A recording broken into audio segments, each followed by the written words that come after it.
Real talk tayo, real talk. Just parang mafia. Real talk lang naman men. Meron ka pang bars pero broke ka pa rin.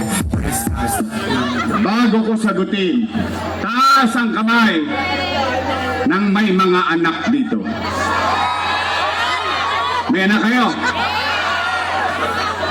Real talk. Meron!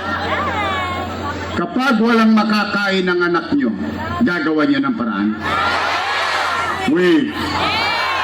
Hindi nga. Iraraos nyo? Itatawid nyo? Gagawin nyo lahat na makakaya nyo, makatawid lang ang anak ninyo? Yan din ang ginawa ko bilang ama ng 2 milyong Manileño noong panahon ng pandemya. Nay, tay, mga lolo't lola ko, mga batang Maynila, nung binoto ninyo ko noong 2019 bilang mayor, wala kayo ni isa na narinig na sinisi ko yung sinundan ko, na walang iniwan sa akin pera. Wala. Bakit? Nag-move on kagad ako. Bakit? Bumoto na kayo ng mayor eh. Binoto nyo na ako eh. Di cargo ko na lahat ang responsibilidad na iniwan nung nakaraan. Tama mali? Nag-move on tayo. Nilinis ko Maynila. Inaayos ko Maynila. Kinakalawit ko yung mga tolongges. Lahat. Ginagaya na tayo sa buong bansa. Umaangat na tayo unti-unti. Kusa ng sumusunod ng tao. Nagkakadisiplina sa Maynila. Bigla tayong nabangga. Ano nangyari? Ano nangyari na isang bagay na hindi natin makakalimutan habang tayo nabubuhay? Nagkaroon ng pandemya. Tama mali? Ano masamang epekto ng pandemya? Wasak ang ekonomiya. Walang ekonomiya, walang hanap buhay. Walang hanap buhay, walang trabaho. Walang trabaho, walang picha. Walang picha, walang chicha. Tama mali? Pero kayo dyan, sa Nangka, Codits, sa harapan, dyan sa Kodli, at dito, sa Wakali, at ang mga nasa Gedli. Kayo lahat dito, kayo'y tistigong buhay, kasi ibang tistigo ko patay na. Wala naman akong magagawa, nagka-pandemya eh. Pero kayong mga nangabuhay, ngayong gabi, na nakikinig at nanonood ngayon, kayo mismo ang testigo, at least masasabi natin sa sarili natin, sa Maynila, noong panahon ng pandemya, walang nagutom sa lungsod ng Maynila. Buwan-buwan, may food box. Tama mali? Mayaman, middle class, mahirap. Bawat pamilya, hindi bawat bahay, bawat pamilya may food box. Hindi pa nga naubos yung food box, dumarating na may isang food box. Tama mali? Natikman nyo? Naramdaman nyo? Natanggap nyo? Oh, yan ang kwento. Lagyan natin ng kwenta. Kasi sila, walang may kwento kasi wala silang kwenta. Tama mali? O ito ang kwento. Ilagyan natin ang kwenta. 700,000 families. 700,000 families. Pagpalagay na lang natin, times natin isang bulig o 1,000. No, magka? Mga bumagsak kaya. Patay. Dami zero. 700 million pesos. 8 buwan times 8 months times 8. 8 times 7. 56. 5.6 billion piso. Nasaan yung 5.6? Chinicha, niluwa. Gone with the wind. Pero magkano halaga? Kinain ba natin? Natikman ba natin? Natanggap ba natin? Oh, chicha pa lang yun. Paano pa yung isang bulig?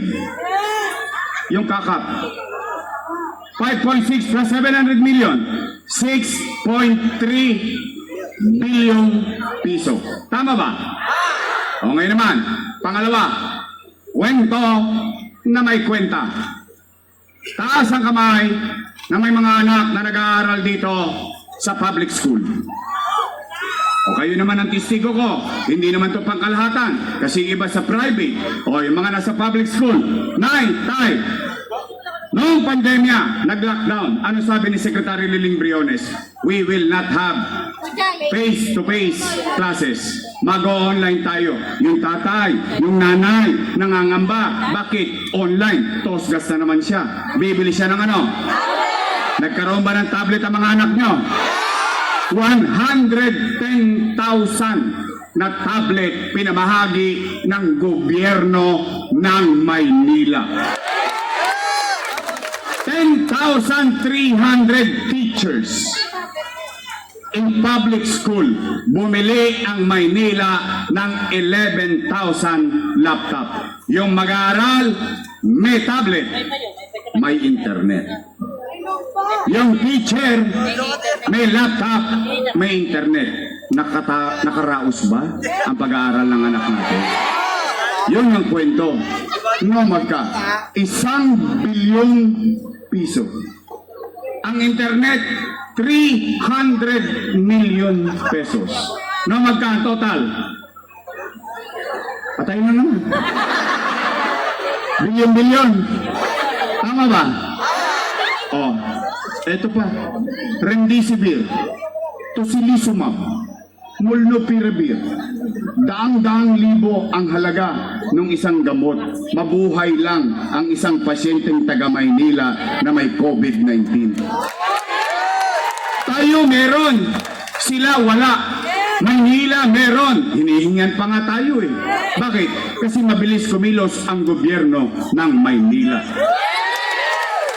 Nay, tay, ang dami naging addict noong pandemya. Metaphorically. Bakit? Lahat tayo tamang hinala. May umuulan, patesin kagad. Tusok dito, tusok doon, tusok dito, tusok doon. Tama mali? 1-2 sawa ang testing sa Maynila. Bakit? Kasi bumili tayo ng maraming testing kit dahil ayaw ko nang mapagastos ang isang nangangamba na posibleng nagkaka-COVID siya. Tama mali? Meron pa tayong bakuna, AstraZeneca, St. Luke's, sarado, wala ng COVID bed capacity. USC, sarado, wala ng COVID bed capacity. Lourdes, sarado, wala ng COVID bed capacity. Ang Maynila, merong COVID-filled hospital sa Luneta. 300 million pesos. Tanong, bilyon-bilyon ba yun? Bilyon-bilyon na? Ang kwentada natin? Wala pang Condominium 1, Condominium 2, Binondominium 1, Base Community, San Lazaro Residence, San Sebastian Residence, Pedro Hill Residence. Nay, tay, a month ago, nagka-cutting ribbon sila. Ipinamimigay na sa mga taga Maynila yung in-city vertical housing program na pangarap ko na kinopya ko sa Singapore para walang itapong squatter sa Cavite, sa Bulacan, sa Laguna. Kung squatter ka, kung wala kang bahay, dito ka manirahan sa lungsod ng Maynila. Nung nagka-cutting ribbon, sila daw ang may gawa. Pero yung ipinampagawa doon, utang, kasalanan ko. Uwe. Utang yun na niya.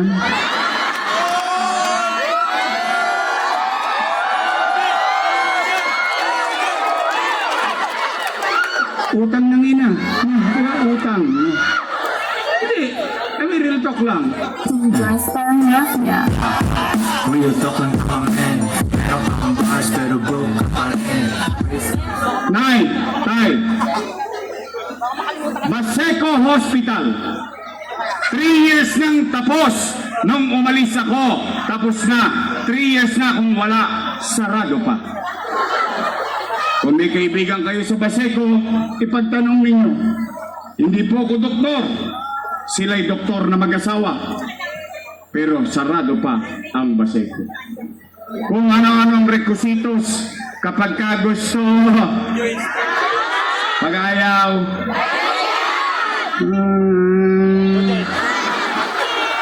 Nay, Tay, Rosauro Almario Elementary School, 10-story fully air-conditioned public school. Manila Science High School, 10-story fully air-conditioned public school. Albert Elementary School, 10-story fully air-conditioned public school. Magsaysay High School, bago ko umalis, 5th floor na. 3 years na kung wala, 5th floor pa rin. Check niyo po, along Espanya, katabi ng UST, kung ako'y hindi nagsasabi ng totoo.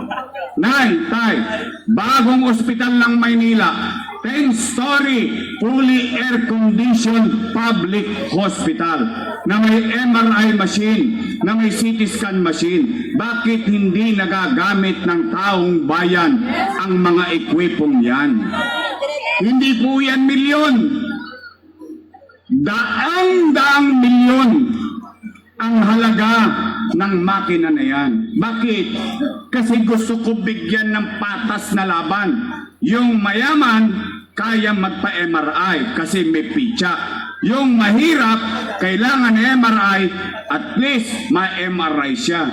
Kaya pag wala tayo niyan, yung mahirap, na kailangan i-CT scan, na kailangan MRI, 7 bulig, 3,000, 5,000, 30,000 ang halaga. CT scan pa lang, MRI pa lang. Ano sasabihin ng mahirap? Sa'yo na MRI mo, chichichain ko na lang to. Hindi rin, bakit? Namamahalan eh, tama mali. Kaya yung mahirap, ano nakakuha?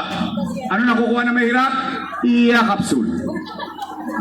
Himaspirin. Kispirin. I bought that to give equal opportunity sa may sakit na siya ay ma-properly diagnose. Pero tanong, bakit hindi nagagamit? Hindi ko rin po masasagot. Hindi po ako mayor. Nandiyan ba yan? Andiyan dyan. Ano yan? Drawing? Oh, nice, Tay. Oh, utang. Utang. Kumain tayo, may gamot tayo, may bakuna tayo, may programa tayo, tinuloy natin ang buhay natin sa Maynila. Hindi tayo nagpapigil sa COVID. Tumuloy ang buhay. In fact, 3 months. And she knows it. 3 months hindi ko inuwian ang pamilya ko. Ni silip, ni dungaw. 3 buwan na kong natutulog sa City Hall para makapag-isip, makapaganda. Bakit? Noong magla-lockdown, natatakot ang tao. Baka sila'y mamatay. Baka sila'y magutom. Ano sinabi ko sa Facebook? Kailan ba ako nagkubli? Hindi naman ako nagkukubli sa taong bayan eh. Ano sabi ko? Nay, Tay, mga batang Maynila, pumanatag kayo. Huwag kayong mag-alala.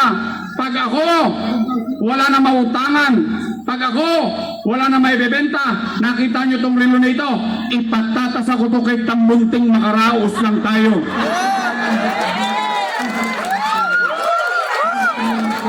Because that's how being a mother. That's how being a father. That's how being a parent. Kayo nga eh, o yung mga matatanda rito, ilang beses kayo nagsalya ng plancha kay Tambunting? Yung transistor nyo, yung TV nyo, bakit? Gagawin mo ang lahat eh. Tama, mali? Oh, mali daw yung ginawa ko. Mali daw. Mali daw. Eh, pagbigyan na natin, total, nabigyan naman tayo ng 1,000 eh. Kwentuhan lang. Kwentuhan lang. At saka yung hindi pa nabigyan ng 1,000, mabibigyan kayo malamang.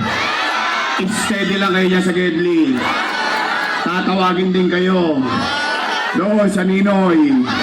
Isasakay kayo sa bus. O kaya dadaling kayo sa Paco Arena. Ang dami nakaka-relate ah. Oh, Nay, Tay, pagbigyan natin. Sige, kwentuhan lang naman eh. Ako, mali. Sabi nila, mali daw ako. O sige, pagpalagay natin, ako'y mali. Kung ako'y mali, edi mali din sila. Eh kasama ko silang gumawa nun. Tama ba? Sino nag-aproba? Sinong vice mayor ko nun? At saka yan, yabang-yabang yan, Yan, Ayan. Huwag nyo nang paisahin yan, ha? Totoo lang. Hindi. Mali pala eh. Mali pala. Bakit nyo inaprobahan? Mali pala eh. Ba't nyo pinagbotohan? Pero noong araw, nagagalak ang tao, nakararamdam ng kapanatagan ng tao, natutuwa ang tao, sumusunod ang tao. Bakit? Kasi alam nila may gobyerno silang masasandalan. Sila, paabot-abot pa ng food box, manyang-ganyang. Tama po ba? Ngayon, mali.